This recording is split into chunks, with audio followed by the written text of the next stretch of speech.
De acá en más. Con María O'Donnell. Un tutorial para tiempos complejos. El Congreso Nacional entró en receso con el tema de las vacaciones de invierno y empezó a regir el plazo que tiene Javier Milei para vetar las últimas leyes que sancionó el Senado de la Nación antes de entrar en receso, que es la ley del aumento del 7% para las jubilaciones, que tiene que ver con cuando se cambió la fórmula de la que venía Alberto Fernández, que eran aumentos trimestrales, a los aumentos mensuales. En ese salto hubo un 7% que quedó desconocido de lo que habían habido de inflación y que nunca recuperaron las jubilaciones. Lo que le pasó también a las jubilaciones de la mínima, porque las que están por arriba de la mínima, algunas empataron o le ganaron a la inflación, pero son un tercio, 2/3 de los jubilados se jubilaron con la mínima y eso sufrieron pérdida de poder adquisitivo desde que asumió Milei por el tema del empalme, que es lo que busca subsanar la ley, y adicionalmente porque el bono nunca más se actualizó, quedó en 70.000 pesos, entonces los legisladores proponen llevarlo a 110.000 pesos, subiendo la mínima y rehabilitando también la posibilidad de que quienes se jubilen, cumplan la edad para jubilarse, pero no tengan los 30 años de aporte, puedan seguir entrando al sistema vía moratoria, cosa que Javier Milei dio de baja. Bueno, la cuestión es que ahora todo este paquete de leyes que mejorarían el ingreso, los salarios de los jubilados, particularmente la mínima, y volvería a poner la moratoria y adicionalmente también actualizaría, porque hay una ley de emergencia en discapacidad, las cápitas que se pagan a los profesionales que tratan a las personas con discapacidad. Bueno, todo eso se encamina al veto de parte de Javier Milei. Va a venir ahora un periodo, tiene 10 días hábiles, una vez que el Senado le mande el texto de la ley para vetarlo. Había habido alguna discusión dentro del gobierno respecto de si vetar o judicializar antes, porque el veto significaría, de alguna manera, admitir la legalidad del procedimiento que tuvo para la sanción la ley. Como inicialmente el gobierno había dicho que el Senado se había autoconvocado, que no cumplía con el reglamento y demás, la idea de judicializar antes, bueno, muchos dicen que como es un camino que difícilmente vaya a tener suerte, dado que se considera que el Senado, por otros antecedentes en los que se acudió a la justicia para tratar de objetar cómo se había llevado adelante una sesión, dicen que es soberano para decidir cuándo sesiona y que sería un camino que terminaría con un rechazo de parte de la justicia, entonces iría directamente al veto. Y lo que está buscando, una vez que vete estas leyes del Congreso Nacional, es evitar que la Cámara de Diputados y el Senado vuelvan a juntar 2/3 de sus miembros para insistir con estas leyes. El Senado se aprobaron estas leyes con 2/3, con lo cual ahí va a ser difícil que Milei pueda frenar el freno al veto de alguna manera, evitar que insistan, pero el ojo está puesto en diputados porque van a necesitar 2/3 del Senado y 2/3 de diputados para insistir si es que llega el veto del Ejecutivo, que va a llegar en los próximos días. Bueno, y ahí el gobierno lo que está buscando es retomar el diálogo con los gobernadores para tener, ¿se acuerdan de los 87 héroes que cuando fue la ley de financiamiento universitario, también con el argumento que eran leyes que que generaban déficit fiscal y demás, con ese argumento Milei lo veta la ley de financiamiento universitario? Y ahí sí lograron 87 diputados que se alinearon con el gobierno para impedir que la Cámara de Diputados insistiera con aquella ley.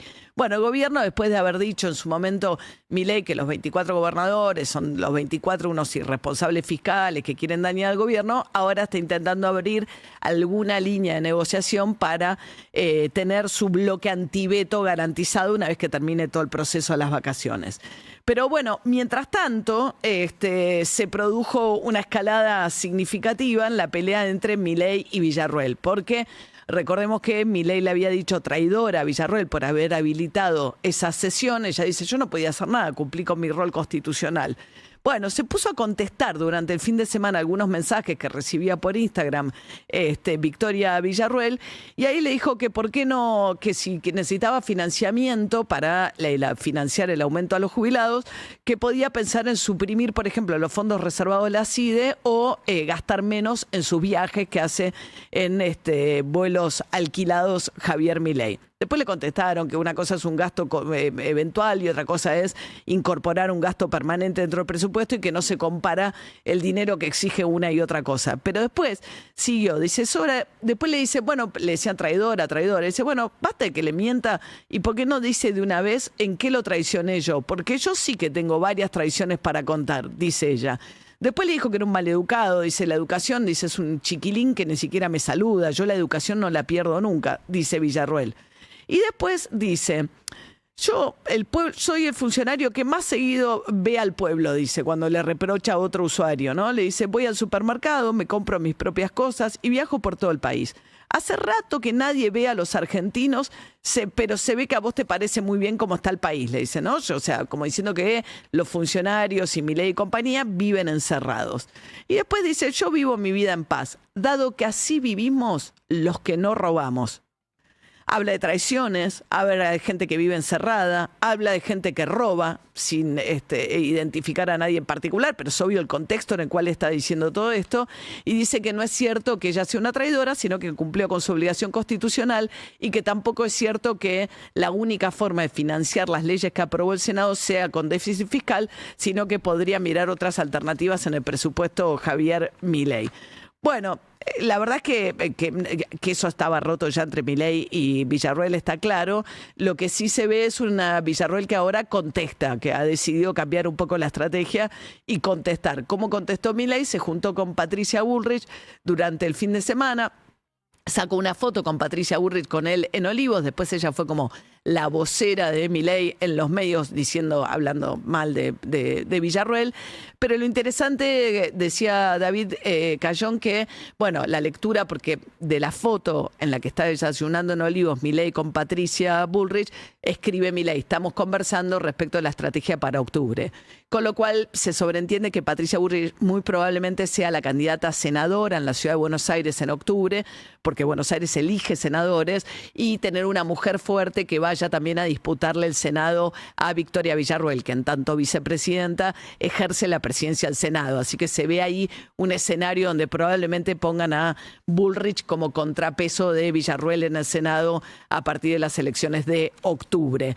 Mientras que voy a decir algo que Milei viene hablando mucho de cómo el milagro argentino es ponderado en el mundo entero y demás. Bueno, en este contexto salió un artículo en el Financial Times, que es un diario financiero importantísimo, donde hablan de ciertas alertas respecto a lo que está pasando económicamente en la Argentina. Lo que habla el artículo de Michael Stott, que conoce muchísimo América Latina, es sobre los riesgos de, en un país como la Argentina, apostar al peso fuerte como para la estabilización, ¿no? Dice, hay una apuesta muy riesgosa de Milei al peso, dice el título del artículo del Financial Times. ¿Por qué? Dice, bueno, es invierno en la Argentina, pero sin embargo los argentinos que pueden se están yendo en masa a Río de Janeiro a disfrutar de una caipiriña. ¿Por qué dice eso? Bueno, esa suba de los viajes tiene que ver con la apuesta de Milei a lograr matar la inflación rápidamente vía el atraso cambiario con un peso fuerte, ¿no? Y dice, bueno, esto trae algunos problemas, dice. Algunos de los problemas que esto tiene, por ejemplo, es el déficit de cuenta corriente, los dólares que se van por la cuenta de turismo, por las importaciones. Dice el artículo del Financial Times, a lo largo del gobierno de Milei, el peso se apreció un 40% en términos reales con relación al dólar. O sea, el dólar se abarató. ¿Y esto qué hizo? Que suban las importaciones, y habla de que de la mano de la suba de las importaciones se produce menos en la Argentina y sube el desempleo. Dice, y que a pesar de que a Milei es muy venerado por los empresarios, no hay inversiones que estén viniendo, salvo en dos sectores que son atractivos por los recursos de la Argentina naturales, como el caso de la minería y el petróleo. Y además dice que sigue habiendo restricciones a la salida de capitales por el tema que hasta el año que viene las empresas no van a poder comprar dólares. Sigue el cepo ahí. Dice, bueno, dice, además, lo que está pasando es que se acercan las elecciones. Y dice, y hay un deporte que a los argentinos les encanta, que es que cuando viene la mayor incertidumbre, pues se acercan las elecciones, salen a comprar dólares.